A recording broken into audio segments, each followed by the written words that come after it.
Hello everyone, welcome to study time with new informative video. UP PSC PCS 2024 का result जारी हो गया, लेकिन ये रिज़ल्ट आया और अपने साथ बहुत सारे विवाद लेकर आया। क्यों? क्योंकि किसी को एग्जैक्ट पता ही नहीं चल रहा है कि आखिर कट ऑफ कितनी गई है, और हर कोई जानना चाहता है कि उसे पता चल जाए कि आखिर पीसीएस 2024 में कट ऑफ कितनी गई है। जिनका सिलेक्शन हो गया है वो खुश हैं और इस उम्मीद में है कि फाइनल सिलेक्शन भी हो जाएगा, तो उनको बहुत बहुत बधाई। लेकिन जिनका प्री क्वालिफाई नहीं हुआ है वो इस उम्मीद में थे कि इस बार कट ऑफ क्लियर कर रहे हैं, लेकिन जब रिज़ल्ट आया तो उसमें देखने को कुछ और ही मिला है। तो अब उन्हें ये भी नहीं पता है कि आखिर उनका 1 नंबर से रह गया, 2 नंबर से रह गया या 10 नंबर से रह गया। उन्हें पता तो चले कि मेरी कमी रह कहाँ पर गई है। लगातार विद्यार्थियों का यही क्वेश्चन आ रहा है कि आखिर कट ऑफ गई है तो कितनी गई है।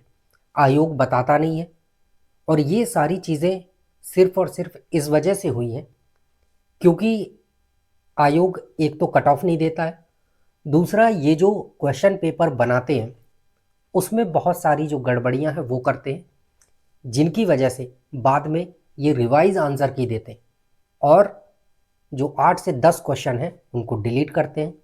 3 से 4 क्वेश्चन ऐसे होते हैं जिनके आंसर चेंज करते हैं, और इसी सब में खेल हो जाता है। अब ये भी नहीं पता रहता है एग्जैक्ट कि कितने क्वेश्चन डिलीट किए हैं आयोग ने और कितने के आंसर चेंज किए हैं। आयोग को अगर इस परीक्षा को पारदर्शी बनाना है तो इन सब चीज़ों पर ध्यान देना चाहिए कि रिवाइज आंसर की जारी कर दे, ये ना बताए कि कितने क्वेश्चन डिलीट किए हैं, कितने रिवाइज किए हैं। कम से कम रिवाइज आंसर की जारी कर दे, जिससे विद्यार्थियों को कोई दिक्कत नहीं है, सारी चीज़ें अच्छे से पता चल जाएंगी। लेकिन आयोग ये भी नहीं करता है।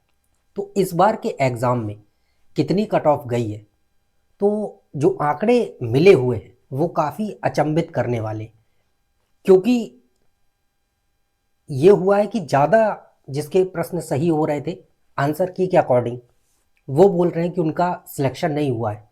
सभी नहीं, कुछ विद्यार्थी।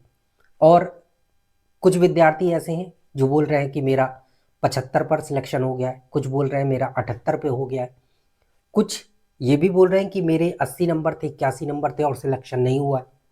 तो इसी वजह से ये चीज़ें निकल कर सामने आ रही हैं। एग्जैक्ट कट ऑफ ना हम बता सकते हैं ना कोई और बता सकता है। एग्जैक्ट अगर कोई बता सकता है तो सिर्फ और सिर्फ आयोग बता सकता है कि एग्जैक्ट कट ऑफ इतनी गई है। तो आयोग को इन चीज़ों पे ज़रूर ध्यान देना चाहिए, विद्यार्थियों के हित में, ना कि अपने हित में कुछ भी करता रहे। तो इन चीज़ों को आयोग देखे, सुने, समझे और इन चीज़ों को लागू करे कि रिवाइज आंसर की वाला सिस्टम, ताकि विद्यार्थियों को पता रहे कि कट ऑफ कितनी जा रही है, क्या चीज़ें कैसे हो रही हैं। बहुत सारे ऐसे विद्यार्थी हैं जिनका 80, 81, 82 इतने नंबर पर सिलेक्शन नहीं हुआ है। तो कट ऑफ का अभी तक जो एक एग्जैक्ट तो नहीं कहेंगे, लेकिन आसपास जो चीज़ें पता चली है वो 78 नंबर के समथिंग, जो 78 क्वेश्चन है उसके समथिंग पता चल रहा है कि अगर आपका 77, 78 के समथिंग था और उन प्रश्नों में आप नहीं वो हुए हैं प्रभावित, जो 10-12 डिलीट और ये सब किए गए हैं, तो आपका जो सिलेक्शन है वो हो जाना चाहिए था। तो उन लोगों का सिलेक्शन हुआ है। तो जिनका भी सिलेक्शन हो गया है प्री एग्ज़ाम में मेंस के लिए, तो आप लोगों को पहली बात तो बहुत बहुत बधाई, आप लोग लग जाइए अच्छे से मेंस के लिए। और जिनका नहीं हुआ है तो घबराने की ज़रूरत नहीं है। आप सभी को पहले भी बताया गया था ये सारी चीज़ें कि कुछ ना कुछ ऐसा हो सकता है।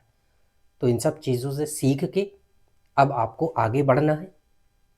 आगे RO का एग्ज़ाम है, इसके बाद आपका PCS 2025 का एग्ज़ाम भी लगा हुआ है, तो आप उसमें इतना बेहतरीन तरीके से तैयारी करके जाइए कि इन सब चीज़ों से कोई फ़र्क ना पड़े आपको, और पड़े तो ज़्यादा फ़र्क ना पड़े, प्री में कम से कम क्वालिफाई तो आप हो ही जाए मेंस के लिए।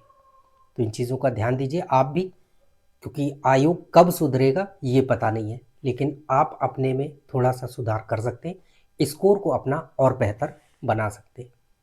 चलिए मिलते हैं न्यू इन्फॉर्मेटिव वीडियो के साथ, और अगर आगे कोई ऐसी अपडेट आती है तो निश्चित तौर पर जानकारी आपको इसी चैनल के माध्यम से प्रदान कर दी जाएगी। Thank you.